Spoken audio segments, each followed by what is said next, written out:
Hi friends, ఎలా ఉన్నారు? ఈరోజు మనం ఒక కొత్త వీడియో అయితే మీ ముందుకు రావడం అయితే జరిగిందనమాట. ఈరోజు ఈ వీడియోలో మనం 10వ తరగతి సాంఖ్యశాస్త్రంలోని 12వ పాఠమైనటువంటి ప్రపంచ యుద్ధాల మధ్య ప్రపంచం అనే పాఠం గురించి అయితే ఈ వీడియోలో మనం తెలుసుకునే ప్రయత్నం అయితే చేద్దాం. ఎవరైతే ఈ వీడియో చూస్తున్నారో లైక్ చేయండి. అదేవిధంగా ఈ వీడియో కనుక ఎవరికైతే ఉపయోగపడుతుందని మీరు అనుకుంటున్నారో వారికైతే ఈ వీడియోని అయితే షేర్ చేసే ప్రయత్నం అయితే చేయండి. సో మీరు కూడా వారికి హెల్ప్ చేసినట్లుగా ఉంటుందన్నమాట. అదేవిధంగా ఎవరైతే ఛానల్ని చూస్తున్నారో సబ్స్క్రైబ్ చేసుకోండి. అదేవిధంగా ఛానల్ని అయితే ఎవరికైతే అవసరం ఉంటే వారికి షేర్ చేసే ప్రయత్నం అయితే చేయండి. ఇక్కడ చాలామంది చూస్తున్నారు కానీ సబ్స్క్రైబ్ చేయట్లేదు. సబ్స్క్రైబ్ చేసుకునే ప్రయత్నం అయితే చేయండి. మీ యొక్క సబ్స్క్రైబ్ చేసుకోవడం వల్ల మాకు ఇంకా కొంత బూస్టింగ్గా ఏర్పడి ఇంకా కొన్ని ఎక్కువ వీడియోస్ తీసుకురావడానికి అయితే మాకు ఆస్కారం అయితే ఉంటుందన్నమాట. సో ఇక్కడ మనకి ఈ పాఠం చూసినట్లయితే ప్రపంచ యుద్ధాల మధ్య ప్రపంచం చాలా ఇంపార్టెంట్ అయినటువంటి పాఠం అన్నమాట. మనకి వరల్డ్ హిస్టరీ ఇక్కడ మనకి పరిచయం కావడం జరుగుతుంది. అదేవిధంగా మొదటి ప్రపంచ యుద్ధం, రెండవ ప్రపంచ యుద్ధం, నానాజాతి సమితి, అదేవిధంగా మనకి కేంద్ర రాజ్యాలు, మిత్ర రాజ్యాలు, ఎవరెవరి మధ్య ఈ యుద్ధాలు జరిగినాయి, అసలు ఎందుకు జరిగినాయి, ఇవన్నీ కూడా మనం ఇందులో తెలుసుకోవచ్చు అనమాట. సో చాలా ఇంట్రెస్టింగ్ ఉంటుంది టాపిక్. వినే ప్రయత్నం అయితే చేయండి. ఖచ్చితంగా ఇందులో నుంచి 1 నుంచి 2-3 బిట్స్ అయితే వచ్చే అవకాశాలు అయితే 100%గా ఉంటాయి అన్నమాట. మొన్న జరిగిన టెట్లో కూడా ఇందులో నుంచి ఒక 2-3 క్వశ్చన్లు అయితే రావడం జరిగింది. వరల్డ్ హిస్టరీ నుంచి మనకి మొదటి ప్రపంచ యుద్ధం గురించి, రెండవ ప్రపంచ యుద్ధం గురించి, అదేవిధంగా ఇంకా చాలా క్వశ్చన్స్ అయితే ఇందులో నుంచి అయితే మనకి రావడం అయితే జరిగిందనమాట. సో శ్రద్ధగా వినే ప్రయత్నం చేయండి. సో ఇంకా ఎవరైతే ఈ టెక్స్ట్ బుక్ రీడింగ్ వీడియోస్ చూడలేదో ఒకసారి మన వీడియోలో మన ఛానల్లో ప్లేలిస్ట్లో నేను అన్ని వీడియోస్ అయితే పెట్టడం అయితే జరిగింది. చూసే ప్రయత్నం అయితే చేయండి. సో ఏమాత్రం ఆలస్యం చేయకుండా మనం వీడియోలోకి వెళ్ళిపోదాం. ఇక్కడ మనం చూసినట్లయితే ఇది వచ్చేసి సాంఖ్యశాస్త్రంలోని 12వ పాఠమైనటువంటి ప్రపంచ యుద్ధాల మధ్య ప్రపంచం అనే పాఠం గురించి తెలుసుకుంటున్నాం.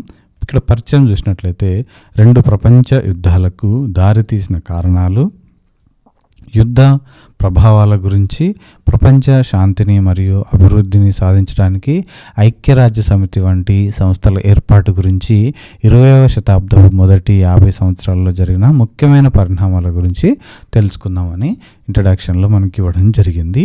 సో ఇక్కడ మనం చూసినట్లయితే 20వ శతాబ్దం. సో ప్రముఖ చరిత్రకారుడైన ఎరిక్ హబ్స్బామ్ 20వ శతాబ్దాన్ని ఏమని చెప్పాడంటే తీవ్ర సంచలనాల యుగంగా పేర్కొన్నాడు. సో ఇది ఇంపార్టెంట్ అండి, గుర్తుపెట్టుకునే ప్రయత్నం అయితే చేయండి. ఎందుకంటే ఇది ఇంతకుముందు కూడా చాలాసార్లు కూడా మనకి ప్రీవియస్గా అడిగిన సందర్భాలు అయితే ఉండడం జరిగిందనమాట. ఎరిక్ హబ్స్బామ్ 20వ శతాబ్దాన్ని ఏమని పేర్కొన్నాడు? తీవ్ర సంచలనాల యుగంగా పేర్కొన్నాడు. ఒకవైపున ఫాసిజం యొక్క తిరుగులేని అధికారం, బయటి ఇతర ప్రజల పట్ల ద్వేషం పెరుగుతూ ఉండగా ఇంకోవైపున ప్రజాస్వామ్యం యొక్క అవసరం కూడా పెరుగుతూ వస్తుంది. వైద్య రంగంలో నూతన ఆవిష్కరణల కారణంగా సగటు జీవనకాలం పెరుగుతూ వస్తుంది. అక్షరాస్యత శాతం కూడా పెరిగింది. సో అంటే ఎక్కువ మంది ప్రజలకు మెరుగైన విద్య అందుబాటులోకి వచ్చింది. సినిమాలు వంటి కొత్త కళారూపాలు కూడా ప్రాచుర్యంలోకి వచ్చాయి. సో ఇక్కడ ఎరిక్ హబ్స్బామ్ సంబంధించినటువంటి పిక్చర్ని ఇక్కడ మీరు చూడవచ్చు. సో విజ్ఞాన శాస్త్ర రంగంలో జీవం గురించి, అణువుల గురించి కొత్త ఆవిష్కరణలు చేశారు. ప్రపంచవ్యాప్తంగా 100కు పైగా దేశాలు స్వాతంత్రం పొందాయి. యుఎస్ఎస్ఆర్ వంటి కొన్ని దేశాలు సామ్యవాదంతో ప్రయోగాలు చేశాయి. మొత్తం భూమి, కర్మాగారాలు మరియు బ్యాంకులను ప్రభుత్వ ఆధీనంలోకి తీసుకొని ప్రణాళికాబద్ధమైన అభివృద్ధిని అమలు చేసింది. ఇది ప్రజలలో సమానత్వాన్ని, సోదరభావాన్ని కలిగించడానికి దోహదపడింది. సో ఇక్కడ మనం చూసినట్లయితే యుఎస్ఏ వంటి మరికొన్ని ఇతర దేశాలు ఉదార ప్రజాస్వామ్యాన్ని అవలంబించాయి. ఇది బహుళ పార్టీ ప్రజాస్వామ్యంతో అందరికీ రాజకీయ స్వేచ్ఛను ప్రసాదించింది. వారు పెట్టుబడిదారీ వ్యవస్థను ప్రోత్సహించారు. ఎవరు? యుఎస్ఏ వారు పెట్టుబడిదారీ వ్యవస్థను. ఇది కూడా మనకు ఇంపార్టెంట్ అండి, మీరు నేర్చుకునే ప్రయత్నం అయితే చేయండి. అమెరికా పెట్టుబడిదారీ వ్యవస్థను ప్రోత్సహించారు. సో దీనిలో అన్ని ఉత్పత్తి సాధనాలు ప్రైవేటు వ్యక్తుల ఆధీనంలో ఉంటాయి. సో ఈ కాలంలోనే ప్రపంచం అభివృద్ధి చెందిన పాశ్చాత్య పారిశ్రామిక దేశాలుగాను Britain, America, Germany, France, Italy వంటివి మరియు ఆసియా, ఆఫ్రికాలలోని వలసపాలిత దేశాలుగాను విభజించబడి ఉంది. సో ఈ దేశాలు అభివృద్ధి చెందిన దేశాల వలస పాలనలో ఉండేవి అని మనకి ఇక్కడ ఇవ్వడం జరిగింది. సో ఇక్కడ కాలక్రమ పట్టిక ఇవ్వడం జరిగింది, ఒకసారి చూసే ప్రయత్నం అయితే చేద్దాం. సో మొదటి ప్రపంచ యుద్ధం ప్రారంభం వచ్చి మనకి 1914, రష్యా విప్లవం వచ్చేసి 1917. ఇది ఇంపార్టెంట్ అండి, చాలాసార్లు అడిగిన సందర్భాలు అయితే ఉన్నాయి రష్యా విప్లవం ఎప్పుడు జరిగిందని. సో మొదటి ప్రపంచ యుద్ధం ముగింపు వచ్చేసి 1918, వర్సైల్స్ ఒప్పందం 1919, ఇది కూడా ఇంపార్టెంట్ అండి. సో యుఎస్ఎస్ఆర్ ఏర్పాటు వచ్చేసి 1922, ఆర్థిక మాంద్యం వచ్చేసి 1929. అదేవిధంగా హిట్లర్ జర్మనీ ఛాన్సలర్ కావడం 1933, రెండవ ప్రపంచ యుద్ధం ప్రారంభం 1939, రెండవ ప్రపంచ యుద్ధం ముగింపు 1945, ఐక్యరాజ్య సమితి ఇది కూడా చాలా చాలా ఇంపార్టెంట్ అండి, దీని ఏర్పాటు వచ్చేసి మనకి 1945లో కావడం జరిగింది. సో ఇక్కడ చూసినట్లయితే వలస ప్రాంతాలపై ఆధిపత్యం కోసం అభివృద్ధి చెందిన దేశాలు ఒకదానితో ఒకటి పోటీ పడడంతో రెండు శత్రు కూటములుగా విడిపోయాయి. సో ఇక్కడ రెండు ఏంటి అంటే జర్మనీ, ఆస్ట్రియా, హంగేరీ ఒకవైపు ఉండగా బ్రిటన్, ఫ్రాన్స్, రష్యా అనేవి ఇంకో వైపున విడిపోయి ఈ యుద్ధాలు అనేవి చేయడం జరిగింది. సో ఇక్కడ చూసినట్లయితే ఈ రెండు కూటములు ప్రపంచంపై ఆధిపత్యం కోసం ఇవి చేయడం జరిగింది. అంటే ఆధిపత్యం సాధించి సాధ్యమైన వలస ప్రాంతాలను ఏర్పాటు చేయాలి, అక్కడి మార్కెట్లను తమ గుప్పిట్లోకి తీసుకొని రావాలి, ఉంచుకునే ప్రయత్నంలో ఈ రెండు ప్రపంచ యుద్ధాలు చోటు చేసుకున్నాయంట. ఈ రెండు ప్రపంచ యుద్ధాలు దేనికోసం? అధికారాన్ని తమ గుప్పిట్లోకి తీసుకురావడం కోసం జరిగినాయి. సో మొదటి ప్రపంచ యుద్ధం 1914లో మొదలైంది. సో ప్రపంచంలోని దాదాపుగా అన్ని దేశాలు సామ్రాజ్యవాద దేశాలు మరియు వాటి వలస దేశాలు దాంట్లో భాగస్వాములు అయ్యాయి కాబట్టి అది ప్రపంచ యుద్ధం అయ్యింది. తూర్పున జపాన్, చైనా, పశ్చిమాన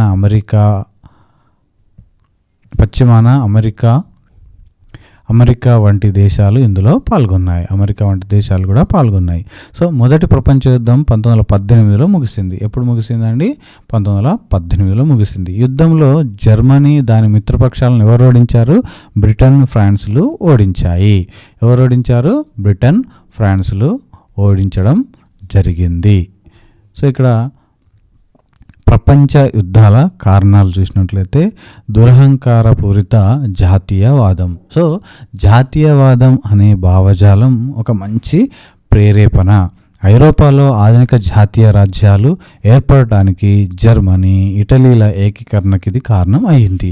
అయితే ఈ భావజాలం తమ జాతి పట్ల గర్వాన్ని, ఇతర జాతుల పట్ల ద్వేషాన్ని కలిగించడానికి దారి తీసింది.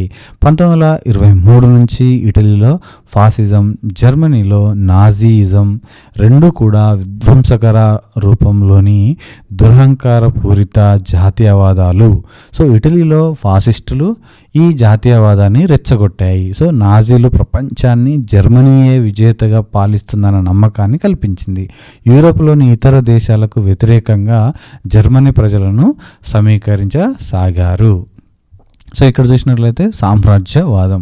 బ్రిటన్, జర్మనీ వంటి ఐరోపా దేశాలలోనూ అమెరికాలోనూ పారిశ్రామిక మూలధనం పెరగడంతో తమ ఉత్పత్తులకు మార్కెట్లు, ముడి సరుకులకు అవసరమయ్యాయి. సో పెట్టుబడి మరింతగా పోగుబడటంతో వలస ప్రాంతాల్లో పెట్టుబడి పెట్టే అవకాశాల కోసం చూడసాగారు. దాంతో 19వ శతాబ్దం ముగిసే నాటికి ఐరోపా శక్తుల మధ్య వలస ప్రాంతాల కోసం పోటీ మొదలైంది.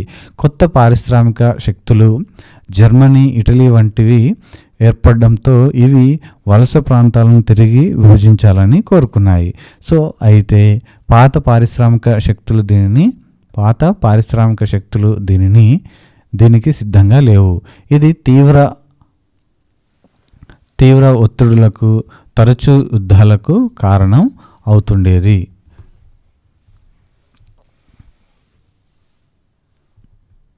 సో ఇక్కడ రహస్య ఒప్పందాలు.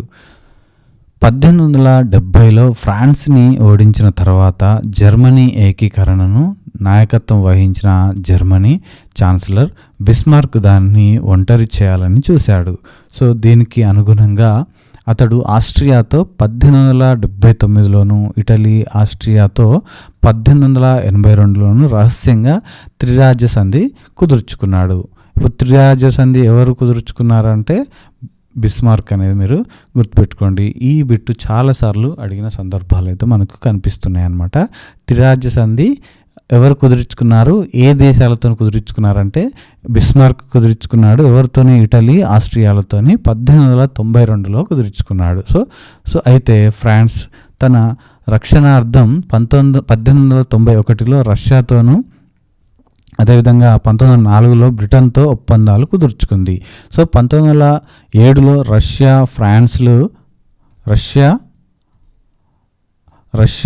ఫ్రాన్స్, బ్రిటన్లు 3 మిత్ర దేశాల కూటమిగా ఏర్పడ్డాయి. మిత్ర దేశాల కూటమి ఏంటి? Russia, France, బ్రిటన్లు. సో ఈ కూటముల వల్ల ఐరోపా దేశాలు ఒకదానికొకటి శంకిస్తూ ఈశ్వపడసాగాయి. దీంతో యూరోప్లో సాయుధ శాంతి, భయ వాతావరణం నెలకొన్నాయి. సో ఇక్కడ మనం ఆయుధ పోటీని మనం గ్రాఫ్ రూపంలో కనుక చూసినట్లయితే ఇక్కడ చూసినట్లయితే 1880లో మనకి 132. సో ఇక్కడ చూడండి, 1880, 1914 మధ్య ప్రధాన శక్తులైన Germany, Austria, Hungary, Britain, Russia, Italy, ఫ్రాన్స్ల సైనిక ఖర్చు ఇక్కడ మనం చూసినట్లయితే సైనిక ఖర్చు అన్నమాట. ఫస్ట్ 1880లో చూసినట్లయితే ఇది 132 మిలియన్ పౌండ్లలో మనకి ఇక్కడ చూపించడం జరుగుతుంది. అదేవిధంగా 1890లో 158, 1900 సంవత్సరంలో 205, 1910లో మనకి 288, 1914 అంటే మొదటి ప్రపంచ యుద్ధం నాటికి 397 మిలియన్ పౌండ్లలో వీరు ఆయుధాలకి వెచ్చించడం జరిగిందనమాట. ఇక్కడ చూసినట్లయితే సైనికవాదం భద్రతకు సైనిక శక్తి మించి మార్గమని, సమస్యల పరిష్కారానికి యుద్ధమే సరైన విధానమని నమ్మటాన్ని సైనికవాదం అంటారు. సైనికవాదం అంటే ఏంటో మీరు ఇక్కడ గుర్తు చేసుకోవాల్సి ఉంటుంది. భద్రతకు సైనిక శక్తి మంచి మార్గం, సమస్యల పరిష్కారానికి యుద్ధమే సరైన విధానం అని నమ్మటాన్నే సైనికవాదం అని అనడం జరుగుతుంది. సో ఇక్కడ మనం చూసినట్లయితే 1880 నుంచి 1914 నాటికి 6 ప్రధాన శక్తుల అంటే Germany, Russia, Austria, Italy, France, Britain సైనిక ఖర్చు 3 పైగా అంటే 132 మిలియన్ పౌండ్ల నుంచి 397 మిలియన్ పౌండ్లకు పెరిగింది ఖర్చు. సైనికవాద నేపథ్యంలో 3 ముఖ్యమైన విషయాలను గమనించాలి. ఈ దేశాలు పెద్ద సంఖ్యలో శాశ్వత సైన్యాన్ని పెంచాయి. ఆయుధాలు సమకూర్చుకోవడంలో ఒకదానితో ఒకటి పోటీ పడ్డాయి. తమ ప్రజలను మానసికంగా యుద్ధానికి సంసిద్ధం చేశాయి. ఆయుధాలను ఉత్పత్తి చేసే పెద్ద పారిశ్రామిక సంస్థలు ఆవిర్భవించి దౌత్య సమస్యల పరిష్కారానికి యుద్ధాన్ని ఉపయోగించడాన్ని ప్రోత్సహించాయి. సో ఇక్కడ బాల్కన్ రాజకీయాలు బాల్కన్ ద్వీపకల్పంలో అనేక రాజ్యాలు ఉండేవి. వీటిలో అనేక జాతులు, భాషల ప్రజలు నివసించేవారు. వీరంతా ఒట్టమాన్ టర్కీ సుల్తాన్ సామ్రాజ్యంలో భాగంగా పరిపాలించబడేవారు. ఒట్టమాన్ సామ్రాజ్య పతనానంతరం ఈ రాజ్యాలపై పెత్తనం సాధించుటకు ఆస్ట్రియా, జర్మనీ, టర్కీ, రష్యాలు పోటీపడ్డాయి. సో ఇక్కడ రష్యాలు పోటీపడ్డాయి. అంతేకాకుండా రష్యా, టర్కీలు ఎంతో కాలంగా నల్ల సముద్రం, మధ్యధరా సముద్ర ప్రాంతంపై ఆధిపత్యం కోసం ప్రయత్నిస్తుండేవి. సో అందువల్ల ఇక్కడ ఉద్రిక్తత పరిస్థితులు నెలకొని ఉండేవి. అదే సందర్భంలో ఆస్ట్రియా బోస్నియాలో తన పాలనకు వ్యతిరేకంగా ఉన్న సెర్జ్ జాతికి చెందిన తిరుగుబాటుదారులను అణచివేయుటకు ప్రయత్నిస్తోంది.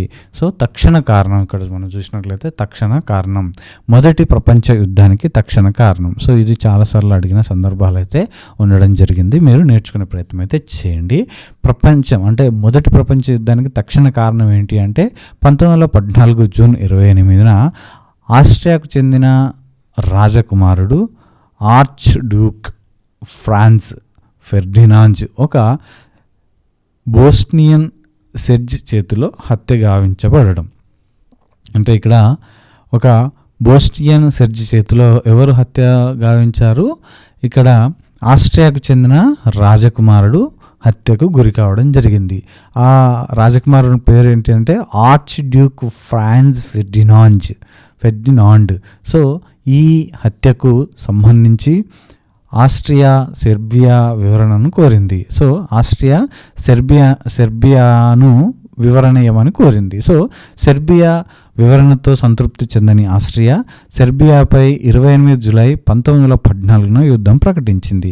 సో బ్రిటన్, ఫ్రాన్స్, రష్యా కూటమిలో సెర్బియా ఉండడం వల్ల సెర్బియాకు మద్దతుగా ఆ దేశాలు వచ్చాయి. దాంతో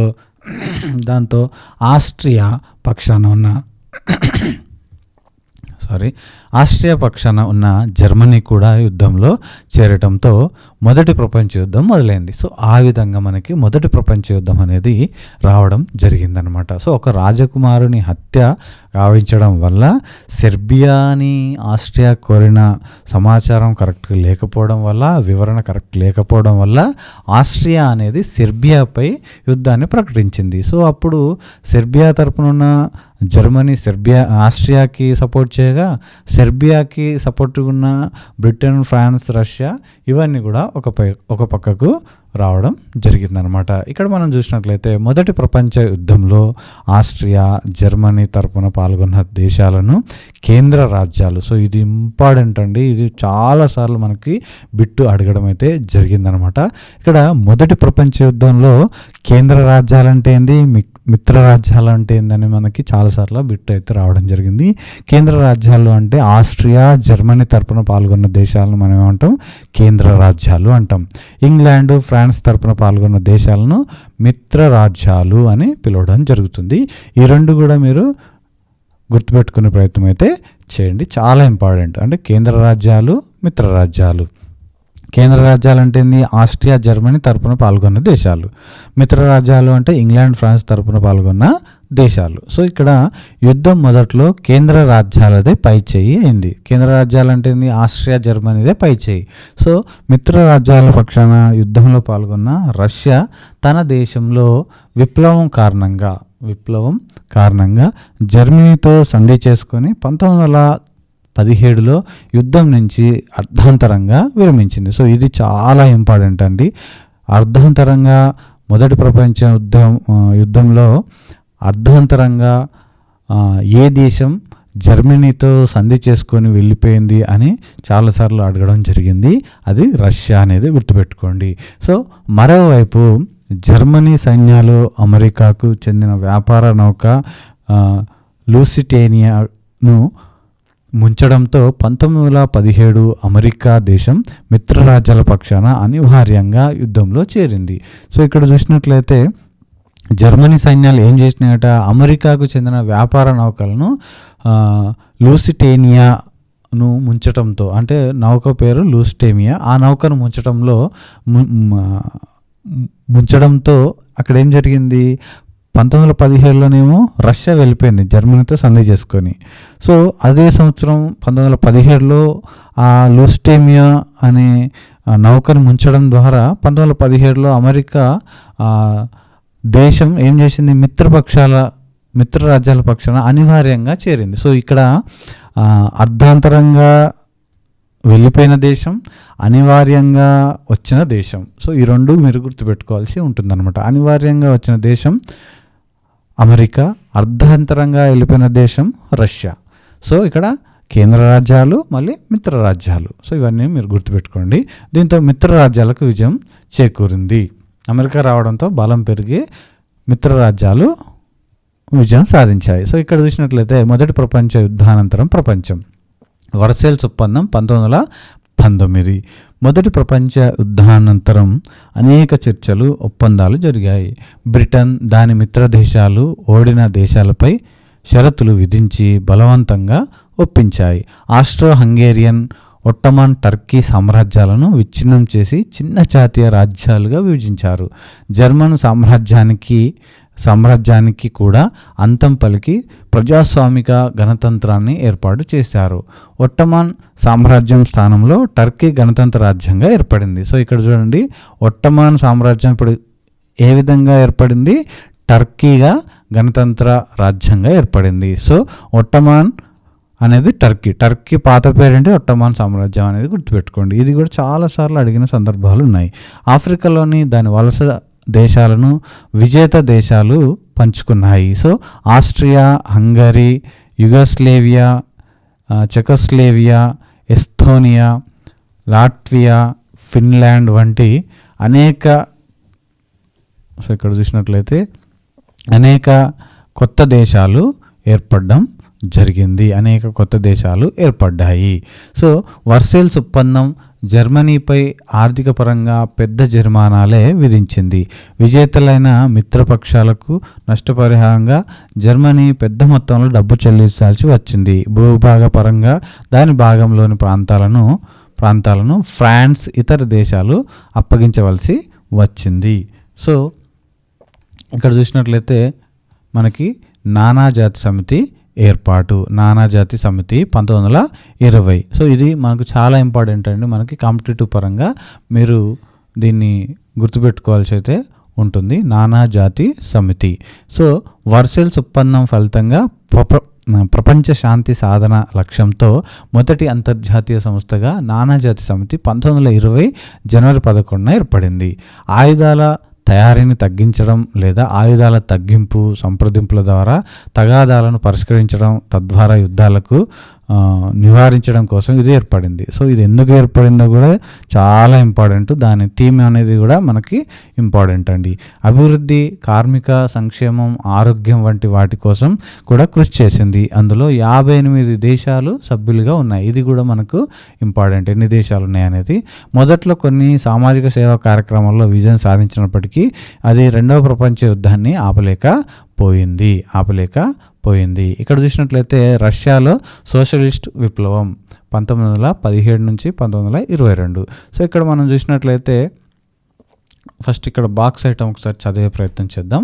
రష్యా విప్లవం తేదీ 1918 ఫిబ్రవరి 1 వరకు రష్యా జూలియన్ క్యాలెండర్ను అనుసరించింది. అప్పటి నుంచి ప్రపంచమంతా ఉపయోగిస్తున్న గ్రెగోరియన్ క్యాలెండర్కు మారింది. గ్రెగోరియన్ తేదీలు జూలియన్ తేదీల కంటే 13 రోజుల ముందు ఉంటాయి.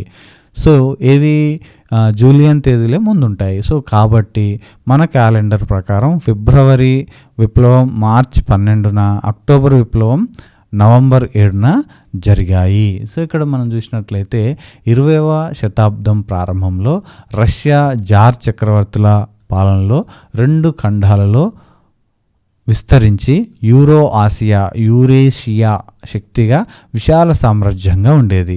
చైనా భారతదేశం తర్వాత 15.6 కోట్ల జనాభాతో 3వ అతిపెద్ద దేశంగా ఉండేది. దీనిలో Russia, Ukraine, Uzbekistan, Kazakhstan, Tajikistan, Turkmenistan వంటి పలు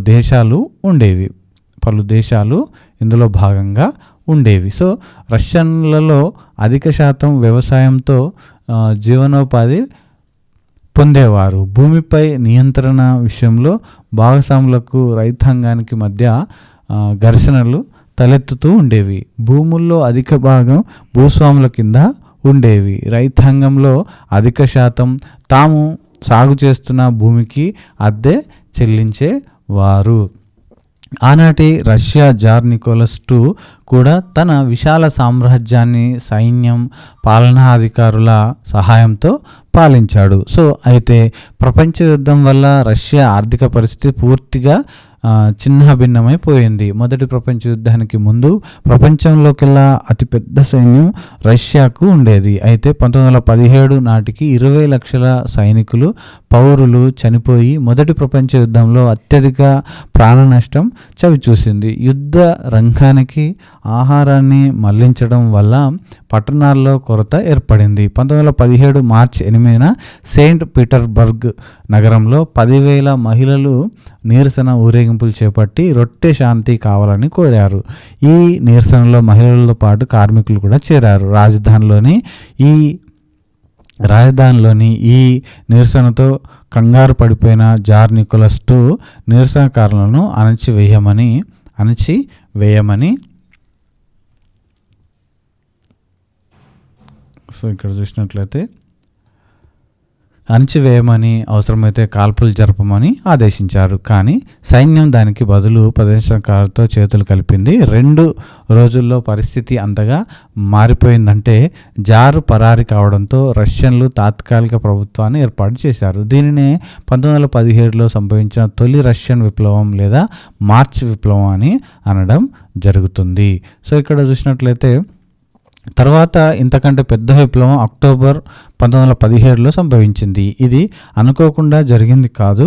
జార్ పదవిచ్యుతుడైన తర్వాత రష్యాను పాలిస్తున్న ఉదారవాదులు, రాచరిక కుటుంబాల వాళ్ళు రష్యా గౌరవాన్ని కాపాడడానికి యుద్ధాన్ని కొనసాగించాలని నిర్ణయించారు. యుద్ధంలో ఓటముల వల్ల, ఆర్థిక సమస్యల వల్ల సామాన్య ప్రజానీకం విడిపోయి యుద్ధాన్ని వ్యతిరేకించారు. వారు సోవియట్లుగా పిలువబడే సంఘాలుగా ఏర్పడ్డారు. సో సైనికులు, పారిశ్రామిక కార్మికులు, గ్రామీణ ప్రాంత ప్రజల చేత ఏర్పడిన సోవియట్లు సాధారణ ప్రజల శక్తిని వెల్లడి చేశాయి. సో రష్యా కమ్యూనిస్ట్ పార్టీలో బోల్షివిక్లు అనే ఒక బృందం వీరికి దిశానిర్దేశం చేసింది. ఇది కూడా ఇంపార్టెంట్ అండి. ఎవరు దిశానిర్దేశం చేశారు? బోల్షివిక్లు. సో ఇది అదేవిధంగా బోల్షివిక్లకు వ్లాడిమిర్ లెనిన్ 1870 నుంచి 1924 నాయకత్వం వహించాడు. షరతులు లేని శాంతిని వెంటనే నెలకొల్పడం, భూమిని అంతటినీ జాతీయం చేసి రైతాంగానికి పంచిపెట్టడం, ధరల నియంత్రణ, అన్ని కర్మాగారాలు, బ్యాంకులు జాతీయీకరణ వంటి సోవియట్ల డిమాండ్లను చేపట్టడం వల్ల బోల్షివిక్లు ప్రజల విశ్వాసాన్ని చూరగొనగలగాలి. తాత్కాలిక ప్రభుత్వం నుంచి అక్టోబరు, నవంబరు 1917లో బోల్షివిక్ల నాయకత్వంలోని సోవియట్లు అధికారాన్ని చేజిక్కించుకొని యుద్ధానికి అంతం పలకడానికి, భూమిని పునర్పంపిణీ చేయడానికి వెంటనే చర్యలు చేపట్టాలి. సో ఇక్కడ ఒక మీటింగ్లో ప్రసంగిస్తున్న లెనిన్ని మనం చూడవచ్చు. సో నెక్స్ట్ మనం చూసినట్లయితే సో ఇక్కడ బాక్స్ ఐటమ్ చదువుదాం. అక్టోబర్ విప్లవం, రష్యా గ్రామీణ ప్రాంతం 2 దృక్కోణాలు. 1917 అక్టోబర్ 25న విప్లవ తిరుగుబాటుకు సంబంధించిన వార్తలు గ్రామానికి మరునాడు చేరాయి. దీనికి ప్రజలు ఉత్సాహంతో స్వాగతించారు. తమకు ఉచితంగా భూమి దొరుకుతుందని, యుద్ధం ముగుస్తుందని రైతాంగం ఆశించింది. ఈ వార్త వచ్చిన రోజున భూస్వామికి చెందిన కోట లాంటి ఇంటిని లూటీ చేశారు, పశువులను జప్తు చేశారు, విశాలమైన పండ్ల తోటలను నరికివేసి కట్టెలుగా రైతాంగానికి అమ్మివేశారు. అంతటా ఉన్న అతడి భవనాలను కూలగొట్టి శిథిలాలుగా వదిలేశారు. కొత్త సోవియట్ విధానాన్ని అనుసరించడానికి సిద్ధంగా ఉన్న రైతాంగానికి అతడి భూమిని పంచిపెట్టారు. ఫెడార్ బెలోవ్ రాసిన the history of a Soviet collective farm నుంచి ఇక్కడ చూసినట్లయితే భూమి ఉన్న కుటుంబ సభ్యుడు ఎస్టేట్లో జరిగిన విషయాల గురించి తమ బంధువుకి ఇలా రాశాడు. నిశ్శబ్దంగా, శాంతియుతంగా, ఎటువంటి బాధ లేకుండా తిరుగుబాటు జరుగుతోంది. మొదటి కొన్ని రోజులు భరించరానివిగా ఉన్నాయి. మిలాయి ఎస్టేట్ యజమాని ప్రశాంతంగా ఉన్నాడు. సో ఇక్కడ మనం చూసినట్లయితే ఆడవాళ్ళు కూడా చైర్మన్ మర్యాదగాను సరిగాను ప్రసంగించాడనే చెప్పాలి. సో మాకు 2 అడవులు 2 గుర్రాలను ఉంచారు. మిమ్మల్ని ఇబ్బంది పెట్టవద్దని పని వాళ్ళకి చెబుతుండే వాళ్ళని బతకనివ్వండి. వాళ్ళ భద్రతకి, ఆస్తికి మాది పూచి. వాళ్ళని సాధ్యమైనంత మానవీయంగా చూడండి. అనేక గ్రామాల్లో కమిటీలను తొలగించి ఎస్టేట్ని మిలాయిలో నిచ్కి తిరిగి ఇవ్వటానికి ప్రయత్నాలు జరుగుతున్నాయని పుకార్లు వస్తున్నాయి. సో ఇలా జరుగుతుందో లేదో అది మాకు మంచిదేనో కాదో నాకు తెలియదు, కానీ మా ప్రజల అంతరాత్మ సజీవంగా ఉందని మాకు సంతోషంగా ఉంది. సో ఇక్కడ మనం చూసినట్లయితే మూలం చూసినట్లయితే సెర్జ్ స్మెమాన్ రాసిన echoes of A native land to centuries of A Russian village 1997 నుంచి ఇది తీసుకోవడం జరిగింది. సో ఇక్కడ మనం చూసినట్లయితే సో రష్యా రాచరికవాదుల తెల్ల సైన్యం అంటే కమ్యూనిస్టు వ్యతిరేక సైనికులు బ్రిటన్, ఫ్రాన్స్, అమెరికా, జపాన్ల సహాయంతో పౌరయుద్ధానికి దిగటంతో రష్యాలో వెంటనే శాంతి నెలకొనలేదు. సో 1920 నాటికి ఈ శక్తులన్నీ ఓటమి పాలయ్యాయి.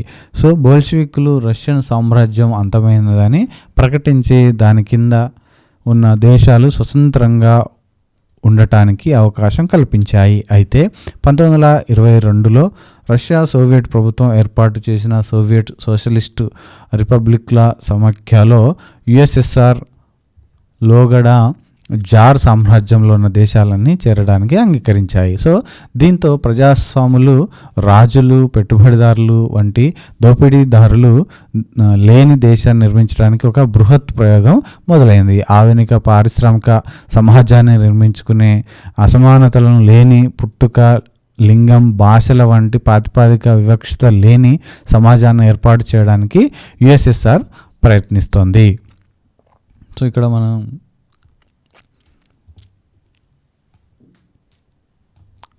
అక్టోబర్ విప్లవం నాటి మధ్య ఆసియా దృష్టికోణాలు రష్యా నుంచి 1930లో రవీంద్రనాథ్ ఠాగూర్ ఇలా రాశారు అని మనకి ఇక్కడ ఇవ్వడం జరిగింది. ఇక్కడ చూసినట్లయితే ప్రపంచవ్యాప్తంగా కమ్యూనిస్టు విప్లవాన్ని ప్రోత్సహించడానికి ఏర్పడిన కొమింటర్న్ అన్న అంతర్జాతీయ సంస్థలో ఎంఎన్ రాయ్ ముఖ్య పాత్ర పోషించారు. 1920 పౌరయుద్ధ కాలంలో అతడు మధ్య ఆసియాలో ఉన్నాడు. అతడు ఇలా రాశాడు. సో ఇక్కడ చూసినట్లయితే గ్రామ పెద్ద వృద్ధుడు, ఎంతో మంచివాడు, అతడికి సహాయంగా ఉన్న యువకుడు, రష్యన్ మాట్లాడగలిగేవాడు. విప్లవం గురించి అతడు విన్నాడు. జార్ పారిపోయాడని, తన స్వస్థలమైన కిర్గిజ్ని స్వాధీనం చేసుకున్న సైన్యాధిపతులు ఓడిపోయారని తెలిసింది. అంటే విప్లవం వల్ల కిర్గిజ్ స్వతంత్రం పొందింది, విప్లవం వర్ధిల్లాలి అంటూ ఆ యువకుడి నినదించాడు. సో అతడు జన్మతః బోల్షివిక్ లాగా ఉన్నాడు. ఊరు మొత్తం అతడితో గొంతు కలిపింది. ఎంఎన్ రాయ్ మెమాయర్స్ 1964 ఎంఎన్ రాయ్ రాసినటువంటిది. సో అదేవిధంగా ఇక్కడ రవీంద్రనాథ్ ఠాగూర్ రాసింది చూసినట్లయితే ఐరోపాలోని ఇతర రాజధానులతో పోలిస్తే మాస్కో అంత శుభ్రంగా అనిపించదు. సో బజార్లో వెళ్తున్న వాళ్ళెవరు డాబుసరిగా లేరు. ఈ ప్రపంచమంతా కార్మికులకు చెందినది. ఇక్కడి సామ్రాజ్య ప్రజలు పెద్ద మనుషుల కారణంగా మరుగున పడలేదు. ఎన్నో యుగాలుగా తెర వెనుక ఉండిపోయిన వాళ్ళు ఇప్పుడు బయటకు వచ్చారు. నా దేశంలోని రైతాంగం కార్మికుల గురించి ఆలోచించారు. సో ఇదంతా అరేబియన్ రాత్రుల కథల్లోని భూతం చేసిన మాయలా కనిపిస్తుంది. ఒక శతాబ్దం క్రితం వరకు మన ప్రజల మాదిరిగానే వీళ్ళు నిరక్షరాస్యులుగా, నిస్సహాయకులుగా, ఆకలి గొన్నవారిగా ఉన్నారు. ఈ కొద్ది సంవత్సరాల్లోనే పర్వతం వంటి అజ్ఞానం, నిస్సహాయత తొలగించబడటం చూసి నా బోటి భారతీయుడి కంటే ఎక్కువ ఆశ్చర్యానికి ఎవరు లోనవుతారు అని రవీంద్రనాథ్ ఠాగూర్ చెప్పడం జరిగింది. సో ఇక్కడ మనం చూసినట్లయితే అధికారంలోకి స్టాలిన్ 1924లో లెనిన్ చనిపోయిన తర్వాత స్టాలిన్ కమ్యూనిస్టు పార్టీ నాయకుడు అయ్యాడు. సో తర్వాత శతాబ్దంలో అతడు తన పూర్తి పట్టు సాధించి తనకు వ్యతిరేకత అన్నది లేకుండా చేశాడు. ఎవరు శాసించడానికి లేని అధికారంతో సోవియట్ రష్యాని బలమైన ఆర్థిక శక్తిగా మలిచాడు. సో 1928లో యుఎస్ఎస్ఆర్ ప్రణాళికాబద్ధ ఆర్థిక అభివృద్ధి విధానాలను చేపట్టింది. ఇది వేగవంతమైన పారిశ్రామికీకరణ, వ్యవసాయంలో భూముల ఏకీకరణ, జోడు విధానాలను అవలంబించింది. సో నెక్స్ట్ మనం చూసినట్లయితే ప్రపంచంపై రష్యా విప్లవ ప్రభావం, సమానత, జాతి స్వేచ్ఛ వంటి ఆదర్శాల పట్ల నిబద్ధత గల ప్రపంచవ్యాప్త ప్రజలందరిలో యుఎస్ఎస్ఆర్ అనుభవం స్ఫూర్తిని నింపింది. సో యుఎస్ఎస్ఆర్ అనుభవం అనేది స్ఫూర్తిని నింపింది. వాటిలో చాలామంది కమ్యూనిస్టులుగా మారి తమ దేశాల్లో కమ్యూనిస్టు విప్లవాల కోసం కృషి చేశారు. ప్రతిపక్ష రాజకీయ పార్టీలను అణచివేయటం వంటి కమ్యూనిజంలోని కొన్ని విధానాలతో ఏకీభవించక పోయినప్పటికీ ఎంఎన్ రాయ్, రవీంద్రనాథ్ ఠాగూర్, అదేవిధంగా జవహర్లాల్ నెహ్రూ వంటి వాళ్ళు దాని నుంచి ప్రేరణ పొందారు. సో ఇది మనకు బిట్ అయిందండి. ఎవరు రష్యా విప్లవం నుంచి ప్రేరణ పొందారు అని మనకి ఇక్కడ ఇవ్వడం జరిగిందనమాట. అది మనకి ఈ భారతీయులు ఎవరైతే ఉన్నారో వీళ్ళని మీరు గుర్తుపెట్టుకోండి. ఎంఎన్ రాయ్, రవీంద్రనాథ్ ఠాగూర్, జవహర్లాల్ నెహ్రూ అనేది ప్రేరణ పొందారు. సో నెక్స్ట్ మనం చూసినట్లయితే ఇక్కడ చూడండి, యుఎస్ఎస్ఆర్లో ప్రతిపక్షాన్ని హింసాత్మకంగా నిర్మూలించడం, బహుళ పార్టీ ప్రజాస్వామ్యం, స్వేచ్ఛ లేకపోవడం చాలా దారుణమైన విషయంగా అనేక మంది భావించారు. జార్జ్ ఆర్వెల్ అనే రచయిత యానిమల్ ఫామ్ అన్న తన ప్రఖ్యాత వ్యంగ్య నవలలో రష్యన్ విప్లవంలోని ఆదర్శాలను యుఎస్ఎస్ఆర్లో ఎలా నీరు కార్చారో చిత్రీకరించాడు. సో ఇక్కడ చూసినట్లయితే ఆర్థిక మాంద్యం ఎప్పుడు వచ్చింది? 1929 నుంచి 39 మధ్యలో ఉండడం జరిగింది. ఆర్థిక మాంద్యం అనేది 1929 చివరిలో మొదలై దాదాపు రెండవ ప్రపంచ యుద్ధం మొదలైన 39 వరకు కూడా కొనసాగింది. ఈ శతాబ్ద కాలంలో ప్రపంచవ్యాప్తంగా గిరాకీ పడిపోవడం వల్ల ధరలు పడిపోయి ఆర్థిక పరిస్థితి క్షీణించింది. గిరాకీ తగ్గడంతో కర్మాగారాలు మూతపడ్డాయి. దాంతో ప్రజల కొనుగోలు శక్తి మరింత తగ్గి గిరాకీ మరింత తగ్గింది. సో ఈ చక్రీయ పరిణామాల వల్ల పెద్ద ఎత్తున నిరుద్యోగం, వాస్తవిక ఆదాయాలు తగ్గి ప్రపంచవ్యాప్తంగా సాధారణ ప్రజలు, ప్రభుత్వాలు కూడా ప్రభావితం అయ్యాయి. సో అమెరికాలో స్టాక్ మార్కెట్ కుప్పకూలడంతో మొదలైన పరిణామాలు అనతి కాలంలో దాదాపుగా అన్ని దేశాలకు ప్రభావితం చేశాయి. స్టాక్ మార్కెట్ కుప్పకూలడంతో తన సంపదను కోల్పోయిన న్యూయార్క్ వాసి తన కారును అమ్మకానికి పెట్టాడు అని మనకి ఒక చిత్రాన్ని ఇక్కడ ఇవ్వడం జరిగిందనమాట. చూసే ప్రయత్నం అయితే చేయవచ్చు. సో ఇక్కడ మనం చూసినట్లయితే అమెరికా నిరుద్యోగులు 25% పెరిగారు. అనేక ఇతర దేశాల్లో సంఖ్య 33% దాకా ఉంది. ఫ్యాక్టరీలు మూతపడి వాణిజ్యం తగ్గడంతో పట్టణాలు పతనానికి కేంద్రాలుగా మారాయి. దీనివల్ల వ్యవసాయ ఉత్పత్తుల ధరలు 60% దాకా తగ్గి లక్షలాది రైతులు పేదవాళ్ళుగా మారారు. వాళ్ళు సాగు మానేసేవారు. ఇప్పటి వరకు ఆధునిక ఆర్థిక విధానం చూసిన అత్యంత దీర్ఘకాల క్షీణత ఇదే అని చెప్పవచ్చు. దీని సామాజిక పరిణామాలు తీవ్రంగా ఉన్నాయి. సో పేదరికం పెరిగి పెద్ద సంఖ్యలో ప్రజలు నిరాశ్రయులు అయ్యారు ఆర్థిక మాంద్యం వల్ల.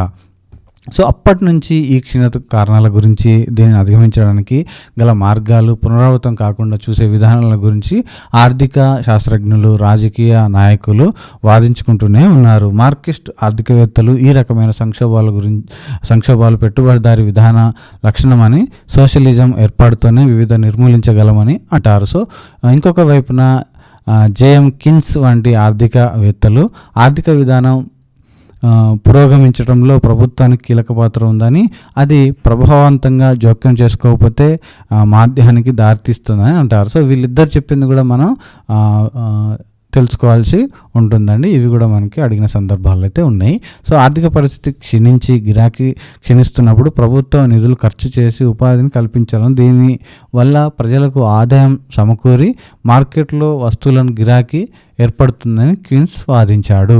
సో ప్రభుత్వ జోక్యం వల్ల పెరిగిన గిరాకీతో ఆర్థిక పరిస్థితి కోలుకోవటానికి దోహదం చేస్తుందని అన్నాడు. సో ఇక్కడ మనం చూసినట్లయితే అమెరికా అధ్యక్షుడిగా ఎన్నికైన రూస్వెల్ట్ న్యూ డీల్ అంటే కొత్త ఒప్పందం ప్రకటించారు. కొత్త ఒప్పందాన్ని ఎవరు ప్రకటించారంటే అమెరికా అధ్యక్షుడైనటువంటి రూస్వెల్ట్ అనే వ్యక్తి, అధ్యక్షుడు అప్పుడు న్యూ డీల్ అంటే కొత్త ఒప్పందాన్ని ప్రకటించాడు. దీని ప్రకారం మాధ్యానికి గురైన వారికి పునరావాసం, ఆర్థిక సంస్థల సంస్కరణ, ఆర్థిక పరిస్థితి తిరిగి కోలుకోవటానికి అవసరమైన చర్యలు చేపట్టారు. దీనికోసం ప్రభుత్వం పెద్ద ఎత్తున ఖర్చు పెట్టసాగింది. అయితే రెండవ ప్రపంచ యుద్ధం మొదలు కావడంతో సైన్యం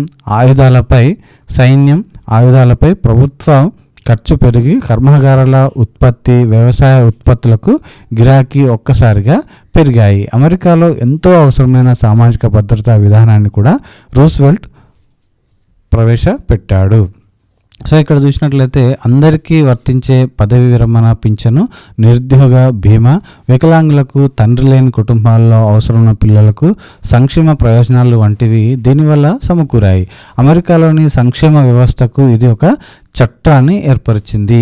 మాధ్యం మొదలు కాకముందు మొదటి ప్రపంచ యుద్ధంలోనే ఈ దశలో బ్రిటన్ కొన్ని చర్యలు చేపట్టింది. నిరుద్యోగ బీమా, వృద్ధాప్య పింఛను పథకాలను ఏర్పరిచింది. రెండవ ప్రపంచ యుద్ధం ముగిసే నాటికి బ్రిటన్ కూడా నిరుద్యోగ వృత్తి, అనారోగ్యానికి ఖర్చులు, ఆరోగ్య పథకాల సంరక్షణ వంటి సామాజిక భద్రతా చర్యలను విస్తృతంగా చేపట్టింది. ఇవన్నీ సంక్షేమ రాజ్యం అన్న దానిని ఏర్పరచడానికి దోహదం చేశాయి. దీని ప్రకారం ప్రజలందరికీ కనీస జీవన స్థాయి, ఆహారం, గృహ వసతి, ఆరోగ్యం, విద్య, శిశు వృద్ధాప్య సంరక్షణ వంటి మౌలిక అంశాలకు ప్రభుత్వం హామీగా ఉంటుంది. పని చేయగల పౌరులందరికీ ఉపాధి కల్పించే బాధ్యతను చాలా వరకు ప్రభుత్వం తీసుకుంది. ఈ విధంగా ప్రభుత్వం మార్కెట్ ఆధారిత పెట్టుబడిదారీ విధానంలోని ఒడిదుడుకులను తగ్గించడానికి ప్రయత్నించింది. సో నెక్స్ట్ మనం చూసినట్లయితే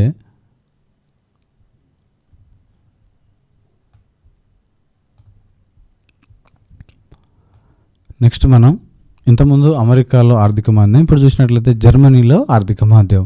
మొదటి ప్రపంచ యుద్ధం తర్వాత యుద్ధ నష్టాల చెల్లింపులు వంటి వాటి భారం వల్ల జర్మనీ ఆర్థిక పరిస్థితి సంక్షోభంలో పడింది. దీంతో జర్మనీ ప్రభుత్వం పెద్ద ఎత్తున కరెన్సీ నోట్లు ముద్రించసాగింది. ఫలితంగా ద్రవ్యోల్బణం పెరిగింది.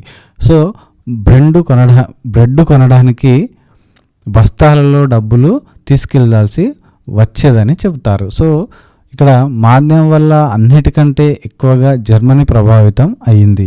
1932 నాటికి పారిశ్రామిక ఉత్పత్తి 1929 స్థాయితో పోలిస్తే 40% పడిపోయింది. సో కార్మికుల ఉపాధి కోల్పోయారు లేదా వాళ్ళ వేతనాలు తగ్గాయి. నిరుద్యోగుల సంఖ్య అంతకు ముందెన్నడూ లేనంతగా 60 లక్షలకు చేరింది. జర్మనీ వీధులలో పురుషులు ఏ పని చేయడానికైనా సిద్ధం అని రాసి ఉన్న బోర్డులు మెడలో తగిలించుకుని కనబడేవాళ్ళు. నిరుద్యోగ యువత పేకాటతో కాలక్షేపం చేసేవాళ్ళు లేదా వీధుల్లో కూర్చునేవాళ్ళు లేదా స్థానిక ఉపాధి కల్పన కార్యాలయాల వద్ద బారులు తీరేవాళ్ళు. ఉద్యోగాలు మాయమైపోవడంతో యువకులు నేరాలకు పాల్పడ్డారు. సో నిరాశ, నిస్పృహల సర్వత్రా అమలుకున్నాయి. సో ఈ ఆర్థిక సంక్షోభం ప్రజలలో తీవ్ర భయాలు, ఆందోళనలు కలిగించింది. కరెన్సీ విలువ కోల్పోవడంతో మధ్యతరగతి ప్రజలు, ప్రత్యేకించి ఉద్యోగస్తులు, పింఛనుదారులు పొదుపుకు కరిగిపోసాగాయి. సో పొదుపులు కరిగిపోసాగాయి. తమ వ్యాపారాలు దెబ్బతినడంతో చిన్న వ్యాపారస్తులు, చిల్లర రిటైల్ వర్తకులు, స్వయం ఉపాధిలో ఉన్నవాళ్ళు ఎన్నో కష్టాలకు లోనయ్యారు. సమాజంలోని ఈ వర్గాలు తాము పేదవాళ్ళుగా మారతామని లేదా కార్మిక వర్గ శ్రేణికి పడిపోతామని లేదా ఇంకా దారుణంగా నిరుద్యోగులు అవుతామని భయపడ్డారు. సో ఇక్కడ మనం చూసినట్లయితే సంఘటిత కార్మికులు మాత్రమే ఎలాగో నెట్టుకోరాగలిగారు. కానీ సమాజంలోని నిరుద్యోగం వల్ల తమ కోరికలను సాధించుకునే శక్తిని కొంత కోల్పోయారు. పెద్ద వ్యాపారస్తులు సంక్షోభంలో ఉన్నారు. వ్యవసాయ ఉత్పత్తుల ధరలు పడిపోవడం వల్ల రైతాంగంలో అధిక భారం ప్రభావితం అయ్యింది. సో తమ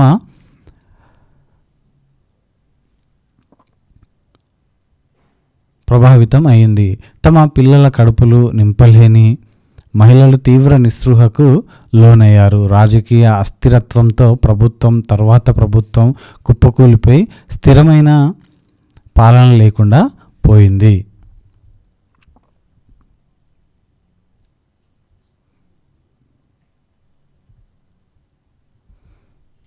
సో ఇక్కడ చూసినట్లయితే ప్రాబల్యంలోకి వచ్చిన ఫాసిజం, నాజిజం. సో మొదటి ప్రపంచ యుద్ధం తర్వాత ప్రత్యేకించి ఓటమి పాలైన దేశాల్లో ఫాసిజం ప్రాచుర్యంలోకి వచ్చింది.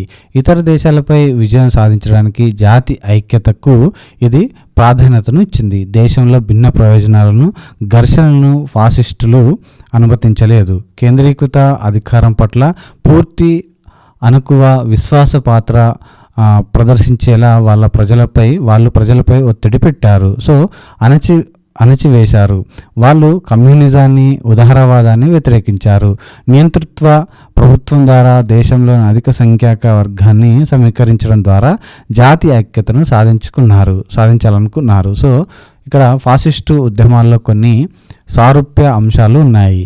అవి రాజ్యాన్ని ఆరాధించడం, హిట్లర్ వంటి బలమైన నాయకుల పట్ల భక్తిభావం, అతివాద జాతీయవాదానికి, సైనిక ఆధిపత్యానికి ప్రాధాన్యత, జాతి పునరుద్ధరణ సాధించడానికి ఫాసిజం, రాజకీయ హింస, యుద్ధం, ఇతర ప్రాంతాలను ఆక్రమించడం వంటి వాటిని ఉపయోగించాయి.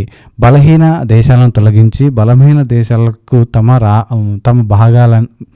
తమ భూభాగాన్ని విస్తరించుకునే హక్కు ఉందని, వాస్తవానికి అది వాళ్ళ బాధ్యత అని ఫాసిజం భావించింది.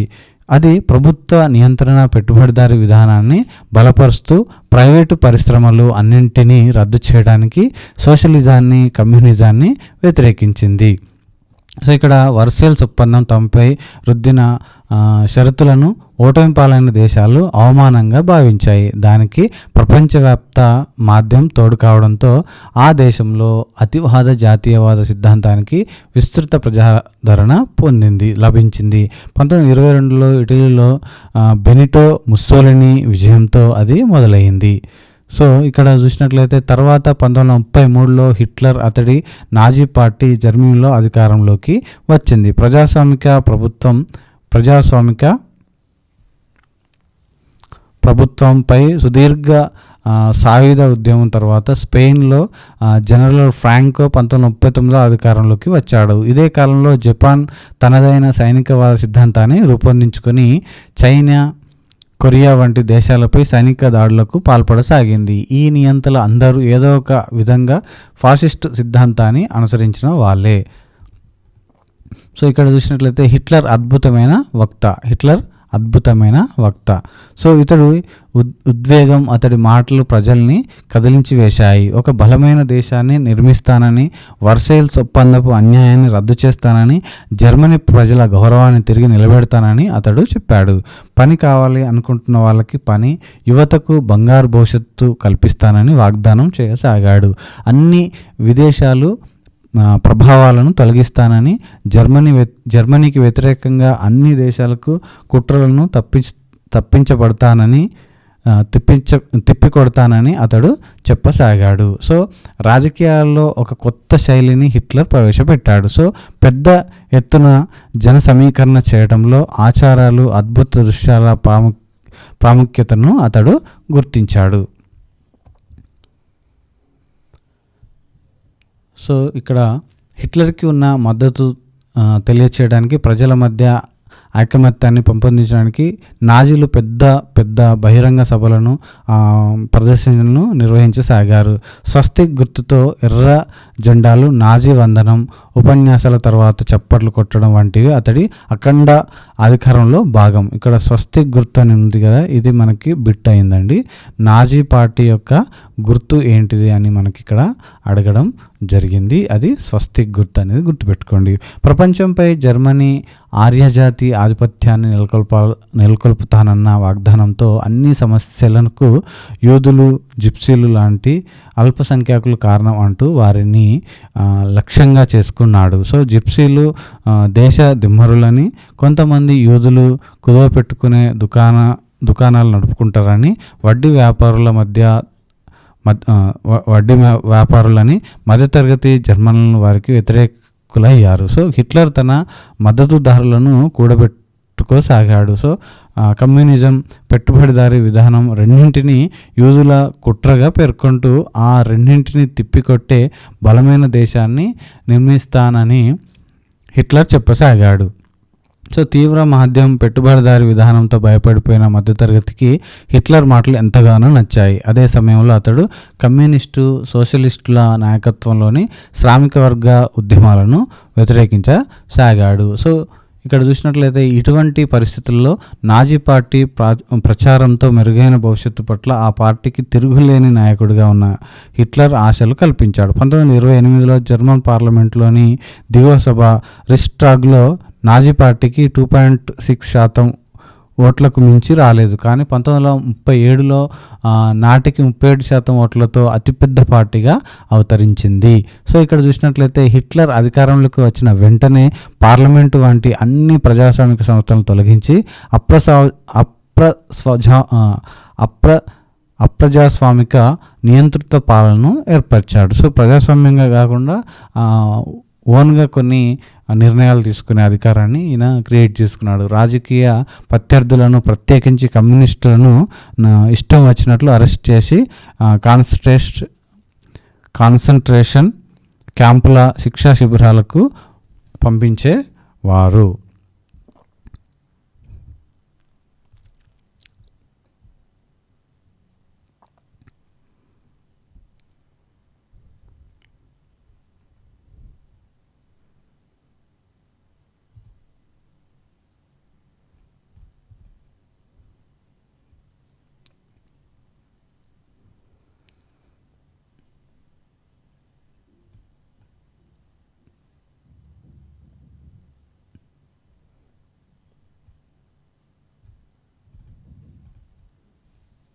సో ఇక్కడ మనం చూసినట్లయితే సిద్ధాంత బోధన.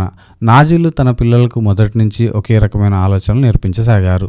జర్మన్ జాతి గొప్పదన్న నాజీ భావజాలం, హిట్లర్ గొప్పదనం, యూదులు, ఇతర ప్రజల పట్ల ద్వేషం ఈ సిద్ధాంత బోధన ఎలా చేశారు అనేది ఇక్కడ మనం చూడవచ్చు.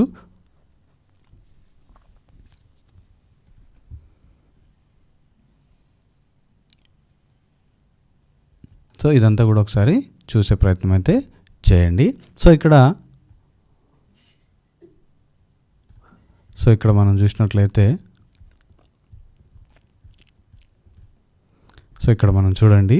1933 మార్చి 3న ఆమోదం పొందిన ఎనేబ్లింగ్ యాక్ట్తో జర్మనీలో నియంతృత్వం ఏర్పడింది. సో ఇక్కడ మీరు ఇది గమనించండి, ఇది మనకు బిట్ అయిందండి.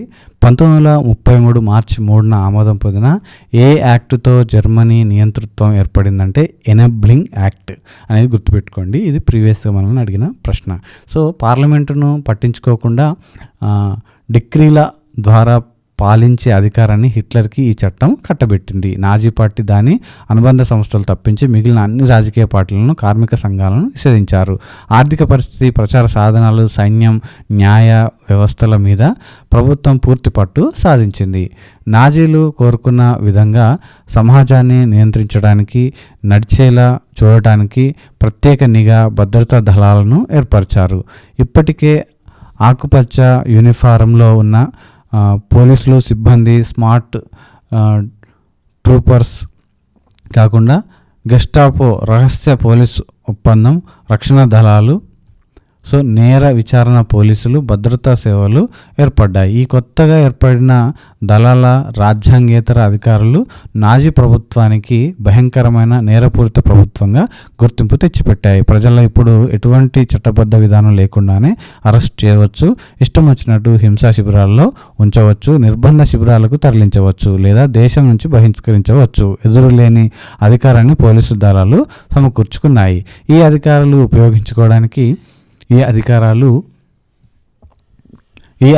ఉపయోగించుకుని లక్షలాది రాజకీయ ఉద్యమాలను, కార్మిక సంఘ నాయకులను, అల్పసంఖ్యాక వర్గ ప్రజలను, ప్రత్యేకించి యూదులను అరెస్ట్ చేసి హింసించేవాళ్ళు. అంతకు ముందెన్నడూ లేనంతగా దారుణాలకు ఒడిగట్టారు.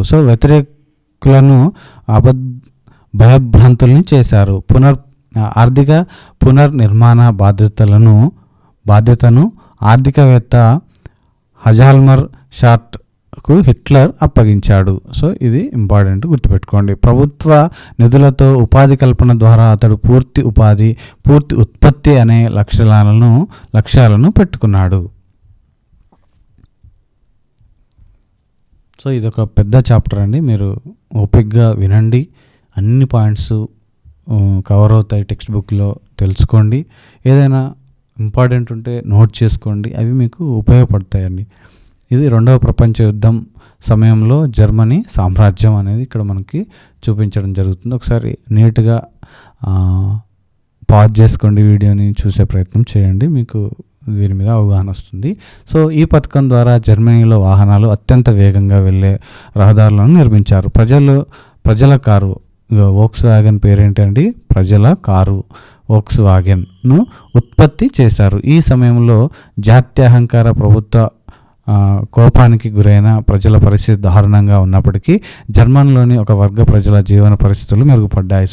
ఆ తర్వాత మరింత ఉపాధి కల్పించడానికి ఆయుధ కర్మాగారాల్లో పెద్ద ఎత్తున పెట్టుబడులు పెట్టారు. అయితే పొరుగు వాళ్ళతో యుద్ధానికి దిగితే తప్పించి అది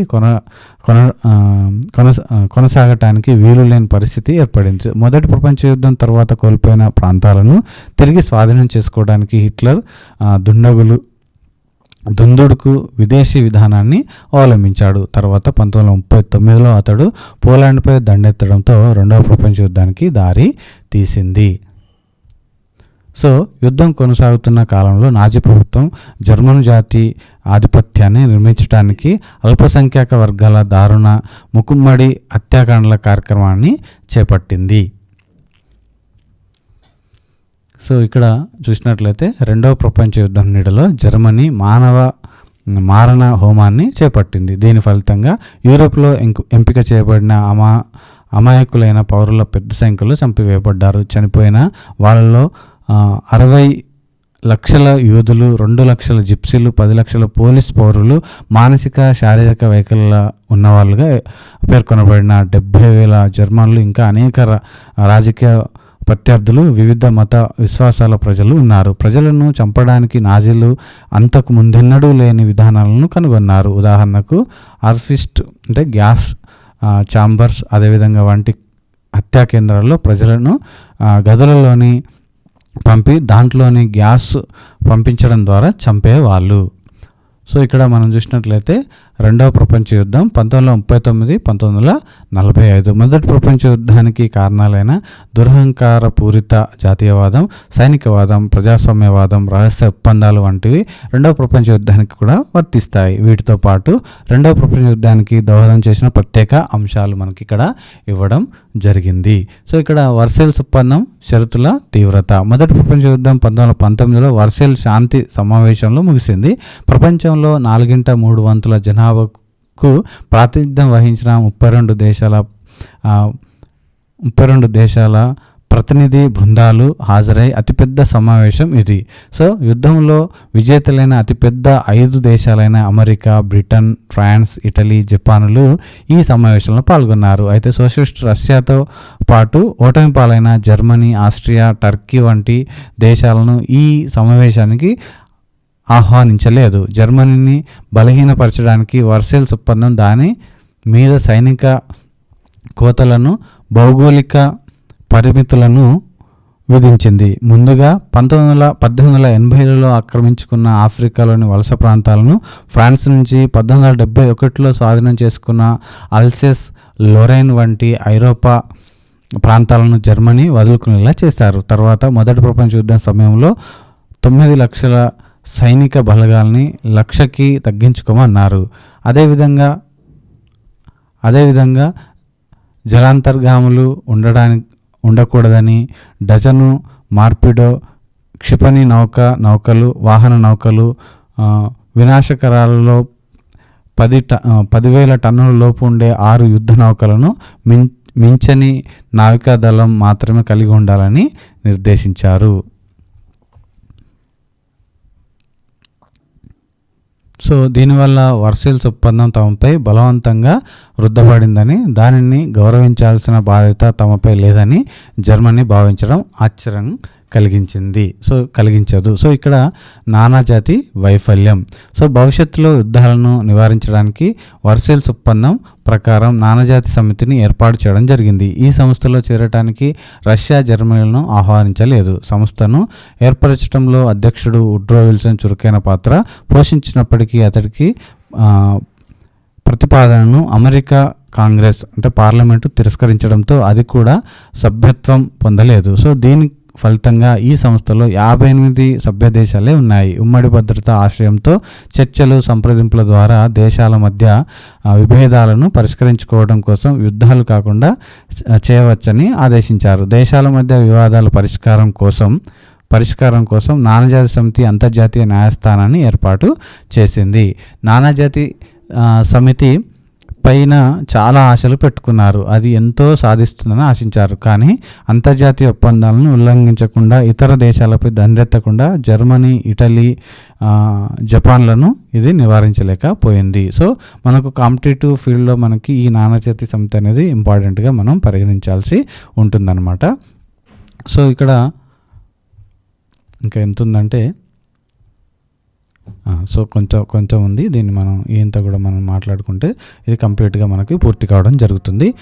ప్రతీకార పెత్తందార జర్మనీ సవాలు. 1919లో చివరిలో మొదటి ప్రపంచ యుద్ధంలో జర్మనీ ఓడిపోవడంతో యుద్ధాన్ని మొదలుపెట్టినందుకు జర్మనీని శిక్షించాలని, మళ్ళీ కోలుకోకుండా దెబ్బతీయాలని గెలుపొందిన మిత్ర దేశాలు భావించాయి. వర్సైల్స్ ఒప్పందం తమపై విధించిన షరతులు తమకు బానిసత్వంలోకి నెడుతున్నాయని జర్మనీ వాసులు భావించారు. దీంతో జర్మనీలో ప్రతిఘటన కాంక్ష ఏర్పడి హిట్లరు, అతడి నాజీ పార్టీ ప్రభావంలోకి వచ్చాయి.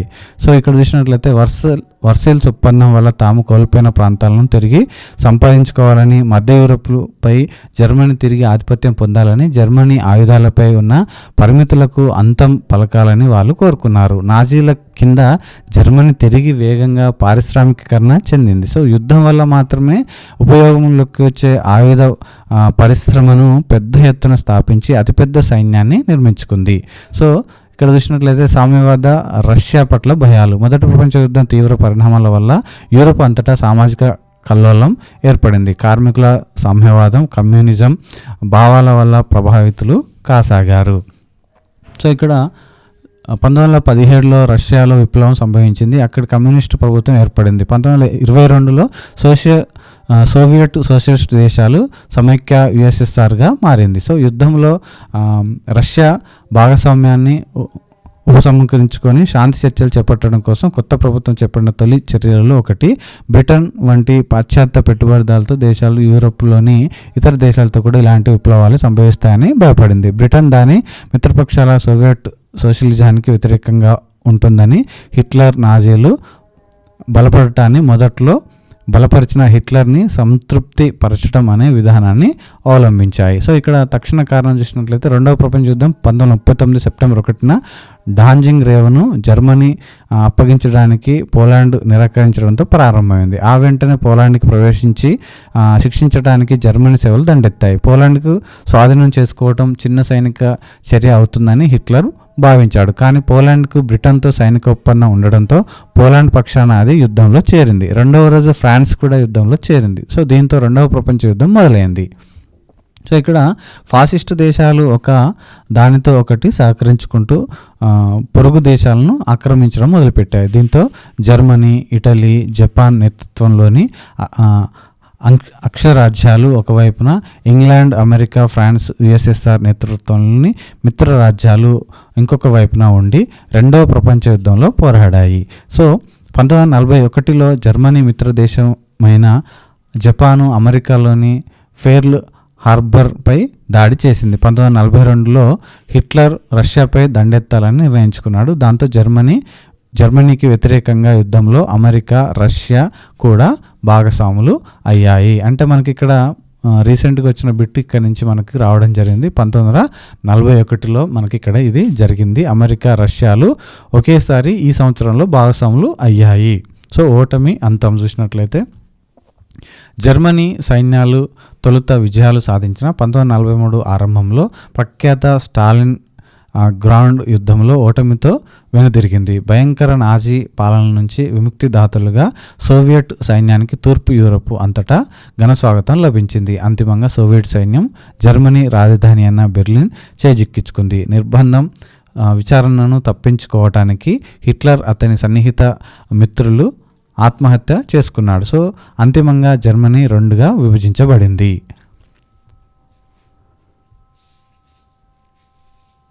సో ఇక్కడ మనకి జర్మనీకి సంబంధించినటువంటి ఒక రూట్ మ్యాప్ అయితే ఇక్కడ ఇవ్వడం జరిగింది. చూసే ప్రయత్నం అయితే చేయండి.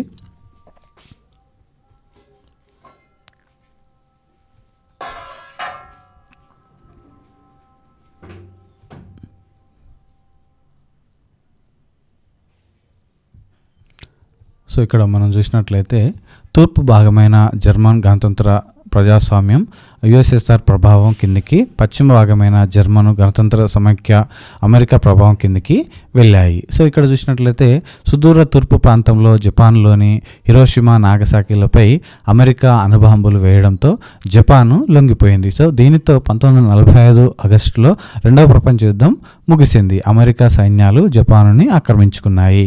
కానీ జపాను చక్రవర్తిని కొనసాగా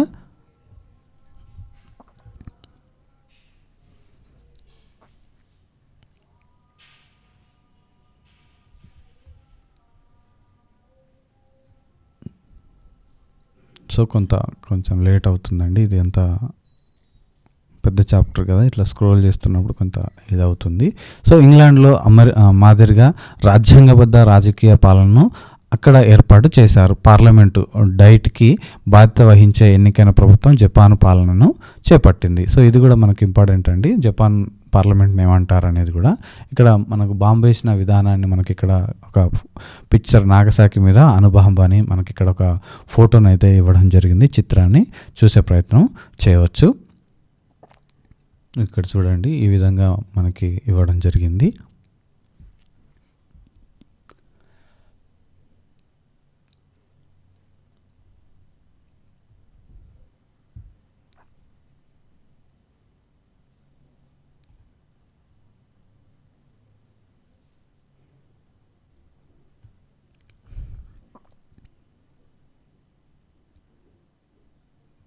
సో ఇక్కడ అణుబాంబు వేయటానికి ముందు, వేసిన తర్వాత నాగసాకి ఇక్కడ పట్టణం చూడవచ్చు. ఇక్కడ చూడండి ఎంత దారుణమైన పరిస్థితి ఇక్కడ నెలకొలిందో. ఇప్పటికి కూడా అక్కడ ఎలాంటి ప్రయోజనం లేకుండా ఆ భూమి అంతా ఉంటుందని మనకు వార్తలు అయితే చెప్తూ ఉంటారు. సో దారుణమైన పరిస్థితి అన్నమాట. సో నాజీ సైన్యాధిపతులు, నాయకులలో అనేక మంది నిర్బంధించి ప్రఖ్యాత న్యూరెంబర్గ్ విచారణలో బోనెక్కించారు. న్యూరెంబర్గ్ న్యాయస్థానం కేవలం 11 మంది ప్రముఖ రాజకీయ నాయకులకే మరణశిక్ష విధించింది. మరికొందరికి జీవిత ఖైదులుగా విధించింది. అంతిమంగా న్యాయం లభించింది, కానీ నాజీల నేరాల తీవ్రత సంఖ్యలతో పోలిస్తే వాళ్లకు పడిన శిక్ష చాలా తక్కువ. మొదటి ప్రపంచ యుద్ధం తర్వాత జర్మనీతో వ్యవహరించినంత కఠినంగా ఈసారి వ్యవహరించాలని మిత్ర దేశాలు అనుకోలేదు. వాస్తవానికి యుద్ధం తర్వాత జర్మనీ, జపాను ఆర్థిక పరిస్థితి కుప్పగూలడంతో వాటి ఆర్థిక పునరుద్ధరణకు అమెరికా మార్షల్ ప్రణాళిక నిధులతో ముందుకొచ్చింది. సో అదేవిధంగా తూర్పు యూరోప్ దేశాల పునరుద్ధరణకు యుఎస్ఎస్ఆర్ చేయూతనిచ్చింది. సో ఇక్కడ మనం చూసినట్లయితే ప్రపంచ యుద్ధాల పరిణామాలు. ఇక్కడ ప్రపంచ రాజకీయాలు, సమాజం మరియు ఆర్థిక వ్యవస్థలపై దీర్ఘకాలం ఎలా ప్రభావితం చూసాయో ఇక్కడ పరిశీలిద్దాం. సో ఇక్కడ చూసినట్లయితే 20వ శతాబ్దంలో మొదటి భాగం హిరోషిమా, నాగసాకిలపై జరిగిన భయంకర అణుబాంబులతోనూ ఐక్యరాజ్య సమితి ఏర్పడిన ఆశలతోనూ ముగిసింది. మొదటి ప్రపంచ యుద్ధం తర్వాత బ్రిటన్, ఫ్రాన్స్, జపాన్, ఇటలీ, జర్మన్ల వలస సామ్రాజ్యాలు కూడా అంతమయ్యాయి. 1950ల నాటికి భారతదేశం, China, Indonesia, Vietnam, Egypt, Nigeria వంటి దేశాలు స్వతంత్రం పొందాయి. యుద్ధానికి ముందు అత్యంత శక్తివంతమైన దేశంగా ఉండిన బ్రిటన్ ఇప్పుడు ద్వితీయ శ్రేణికి పడిపోయింది. ప్రపంచ రాజకీయాలలో 2 అగ్రరాజ్యాలు ఆవిర్భవించాయి. అవి రష్యా, అమెరికా. హిట్లర్ దాడులకు ప్రధానంగా గురయ్యి తీవ్ర ఆర్థిక విధ్వంసాన్ని చవిచూసిన రష్యా క్రమేపీ తన ఆర్థిక పరిస్థితిని మెరుగుపరుచుకోసాగింది. సో రష్యా సాధించిన విజయంతో ప్రపంచంలో దాని ప్రతిష్ట ఎంతో పెరిగింది.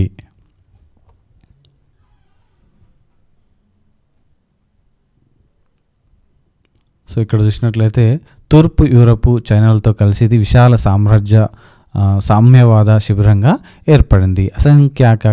అసంఖ్యాక ప్రాణ నష్టం. ప్రపంచ యుద్ధాల కారణంగా ఎంతోమంది చనిపోయారు, గాయపడ్డారు. మొదటి ప్రపంచ యుద్ధంలో దాదాపు 1 కోటి మంది, రెండవ ప్రపంచ యుద్ధంలో దాదాపు 2 నుంచి 2.5 కోట్ల మంది చనిపోయారు. సో చనిపోయిన వాళ్ళలో అధిక శాతం 40 ఏళ్ల లోపు పురుషులే. ఈ 2 యుద్ధాల వల్ల మారణ ఆయుధాలు పోటీ, ప్రత్యేకించి అణుబాంబులు, రసాయనిక ఆయుధాల పోటీ పెరిగింది. ఇటువంటి ఆయుధాలు ప్రమాదవశాత్తు పేలిన పూర్తి వినాశనం జరుగుతుందన్న భయంతో ప్రపంచం ఈనాటికి జీవిస్తూ ఉంది. భారతీయులను సంప్రదించకుండానే అప్పటి బ్రిటిష్ వైస్రాయ్ భారతీయులు ప్రపంచ యుద్ధంలో పాల్గొనేలా చేశాడు. సో భారత సైన్యాలు ఉత్తర ఆఫ్రికా, యూరప్ మరియు ఆగ్నేయ ఆసియాకు బ్రిటిష్ వారి తరపున యుద్ధం కోసం పంపబడ్డారు. సుమారు 75,000 మంది భారతీయ సైనికులు మొదటి ప్రపంచ యుద్ధంలో, సుమారు 87,000 మంది సైనికులు రెండవ ప్రపంచ యుద్ధంలో చంపబడ్డారు. భారతదేశం నుంచి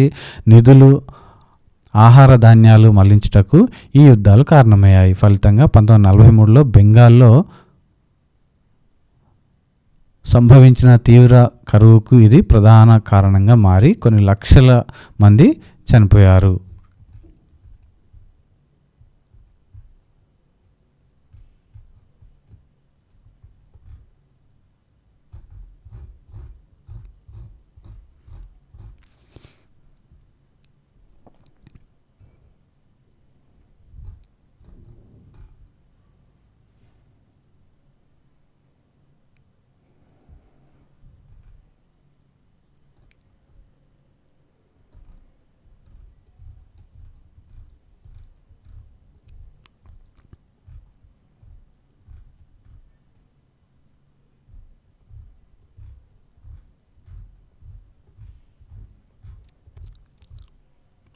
సో చూద్దాం, ఇంకా ఒక పేజీ ఉందండి, అదే చూశాను. సో ఇక్కడ చూసినట్లయితే ప్రజాస్వామ్య సూత్రాల పునరుద్ధరణ. సో ఇక్కడ చూసినట్లయితే ప్రజాస్వామిక ప్రభుత్వాల వల్ల ప్రమాదాలు ఏమిటో ప్రపంచ యుద్ధాలు తెలియచేయటంతో అధికారం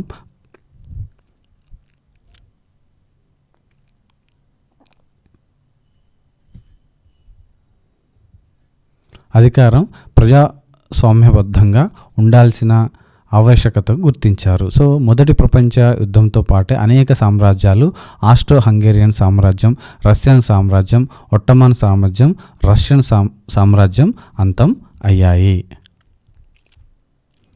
సో ఇక్కడ చూసినట్లయితే రష్యా వంటి దేశాల్లో సోషలిస్టు విప్లవాలు సంభవించకుండా జర్మనీ వంటి దేశాలు రాచరికం నుంచి బయటపడి గణతంత్రంగా ఏర్పడ్డాయి. టర్కీలో ఒట్టమన్ సామ్రాజ్యం స్థానంలో ప్రజాస్వామ్య లౌకిక ప్రభుత్వం ఏర్పడింది. అదేవిధంగా రెండవ ప్రపంచ యుద్ధ కాలంలో వలస దేశాలు స్వయం పాలన దేశాలుగా మారాయి. రెండవ ప్రపంచ యుద్ధం తర్వాత వలస పాలన అంతమయ్యే ప్రక్రియ మొదలు కావడంతో ఆసియా, ఆఫ్రికా ఖండాలలో అనేక వలసపాలిత దేశాలు స్వతంత్రం పొంది కొత్త దేశాలుగా ఏర్పడ్డాయి. సో ఇక్కడ చూసినట్లయితే అధికార సమతుల్యంలో మార్పు. మొదటి ప్రపంచ యుద్ధం ముగియటంతో German, Austro Hungarian, Russian, Turkey సామ్రాజ్యాలు అంతమై తర్వాత మధ్య తూర్పు యూరోప్ ప్రాంత పటం జాతీయత, ఆర్థిక మనుగడ, సైనిక భద్రత వంటి అంశాల ఆధారంగా తిరిగి విభజించబడింది. సో రెండవ ప్రపంచ యుద్ధం ముగియటంతో ఒకప్పుడు వలస ప్రాంతాలుగా ఉన్న దేశాలు స్వతంత్రం పొందడంతో ప్రపంచ పటం రూపురేఖలు మరోసారి మారాయి. సో ఇక్కడ మహిళలకు ఓటు హక్కు. సో ఓటు హక్కు వంటి రాజకీయ హక్కుల కోసం సుదీర్ఘ పోరాటం జరిగిన తర్వాత 1918 బ్రిటిష్ మహిళలకు ఓటు హక్కు లభించింది. సో ఓటు హక్కు బ్రిటిష్ ప్రభుత్వం ఎప్పుడు ఇచ్చింది? 1918 మహిళలకు. సో ప్రపంచ యుద్ధాల తర్వాత దీర్ఘకాలం పాటు జరిగే యుద్ధ కాలంలో పారిశ్రామిక ఉత్పత్తి, ఇతర సేవలు కొనసాగించవలసిన అవసరం ఉంది. సో మగవాళ్ళు యుద్ధ భూమిలో ఉండడంలో ఫ్యాక్టరీలు, దుకాణాలు, కార్యాలయాలు, స్వచ్ఛంద సేవలు, ఆసుపత్రులు, పాఠశాలల వంటి వాటిలో మహిళలు పనిచేయాల్సి వచ్చింది. సో సంపాదన పరులు కావటంతో పెరిగిన ఆత్మవిశ్వాసంతో జీవితంలోని అన్ని అంశాల్లో మహిళలు సమానత్వాన్ని కొనసాగారు. ఆ దిశలో ఓటు హక్కు లభించడం ఒక పెద్ద ముందడుగు అని చెప్పవచ్చు. కొత్త రాజకీయ సంస్థల ఏర్పాటు. రెండవ ప్రపంచ యుద్ధం తర్వాత ఐక్యరాజ్య సమితి ఏర్పడింది. యుఎన్ఓ ఏర్పడింది. ఐక్యరాజ్య సమితి 4 సిద్ధాంతాల ఆధారంగా ఏర్పడిన ప్రపంచ ప్రభుత్వం లాంటిదన్నమాట. శాంతి నెలకొల్పడం, మానవ హక్కులను కాపాడడం, అంతర్జాతీయ చట్టాలను గౌరవించడం, సామాజిక ప్రగతిని ప్రోత్సహించడం చేస్తుంది. బాలల అత్యవసర నిధి యూనిసెఫ్, విద్యా వైజ్ఞానిక సాంస్కృతిక సంస్థ యునెస్కో, ఆరోగ్య సంస్థ WHO, కార్మిక సంస్థ ILO వంటి అనుబంధ సంస్థల ద్వారా ఇది పనిచేస్తుంది. సో అమెరికా, రష్యా వంటి పెద్ద దేశాల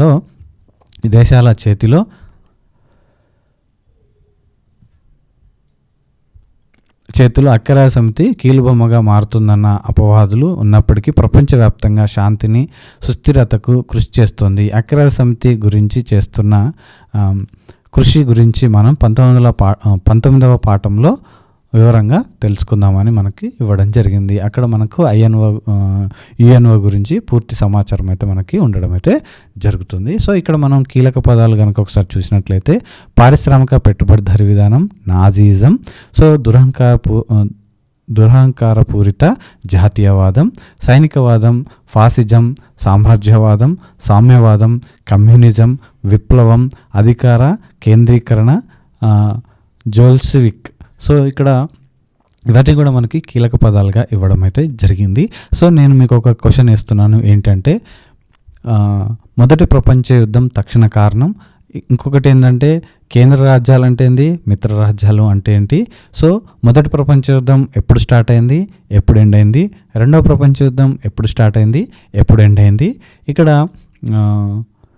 యుఎన్ఓ అనేది ఎప్పుడు ఏర్పడింది అనేది మీరు కామెంట్ సెక్షన్లో కామెంట్ చేసే ప్రయత్నం అయితే చేయండి. సో ఇది ఈరోజు ఈ వీడియో ఫ్రెండ్స్. వచ్చే వీడియోలో అయితే మళ్ళీ కలుసుకునే ప్రయత్నం అయితే చేద్దాం. అందరికీ ఆల్వేస్ థ్యాంక్ యూ. జై హింద్.